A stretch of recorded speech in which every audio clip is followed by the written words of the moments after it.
Hello, I'm Paul Cook, the Chief of Police of the North Bay Police Service and President of the Ontario Association of Chiefs of Police. I have heard from a number of chiefs and other police leaders across Ontario that many citizens have questions about use of force issues when it comes to their police. It's completely understandable that people would be concerned about this issue, especially when the media reports tend to focus so much attention on contacts between police and individuals. Our officers across the province have literally hundreds of contacts with citizens every day, and many of these can be quite challenging. The use of force by those officers, when needed, is based on the Ontario Use of Force model that's very specific about the appropriate use of force. Police as a profession have the highest level of accountability and public oversight of any sector.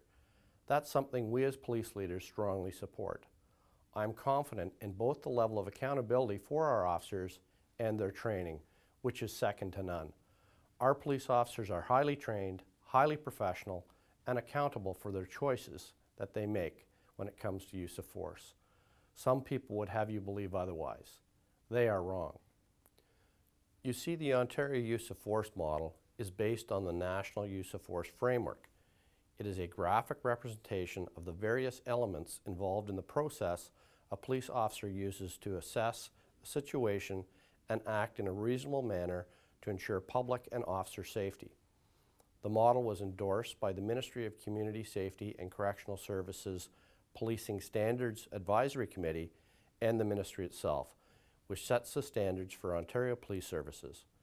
The OACP has and continues to work closely with the Ministry to update issues related to the model, including how we train our officers.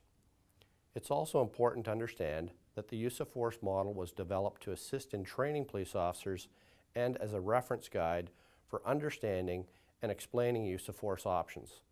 The model is not used to justify officer actions. I've often been asked, how exactly does the model work? The assessment process begins with the situation that is confronting an officer. From there, the assessment moves to considering the subject's behavior, the officer's perceptions, and tactical considerations. Based on the assessment, the officer selects the most reasonable use of force option that can safely address the situation. Options can range from simply having a police officer present through to direct communication with the subject, the use of intermediate options such as conducted energy weapons, up to the use of lethal force. All use of force options are considered dynamic and constantly evolving until the situation is brought under control. All officers in a use of force situation continue to assess, plan, act to determine if their actions are appropriate and effective. As law enforcement officials, they are authorized to use force in carrying out their duties. The responsible use of force is central to every officer's duties. In February 2014, a coroner's jury into 3 deaths resulting from individuals' interaction with police in Toronto delivered a series of recommendations which touch on use of force issues. Recommendations made by coroner's juries are always taken seriously by police leaders. Such recommendations can play a vital role in improving how we do our job. For example, coroner's juries consistently recommended the expansion of the availability of conducted energy weapons for officers long before the Ontario government chose to act. The Ministry of Community Safety and Correctional Services is currently conducting the important review of the use of force model. All police services must adhere to ministry rules regarding the use of force. That's why we continually engage the ministry on issues related to the model.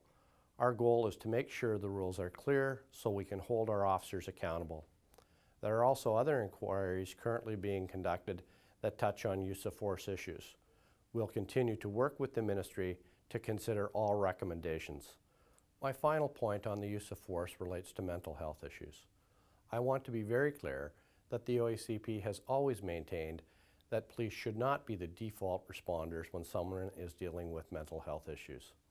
We passed a resolution a couple of years ago that asked the Ontario government to focus more resources specific to citizens who have mental health challenges. We also urged more provincial support to maintain and expand programs and to assist healthcare and mental health professions. The government has made some progress in this area, but much work remains to be done.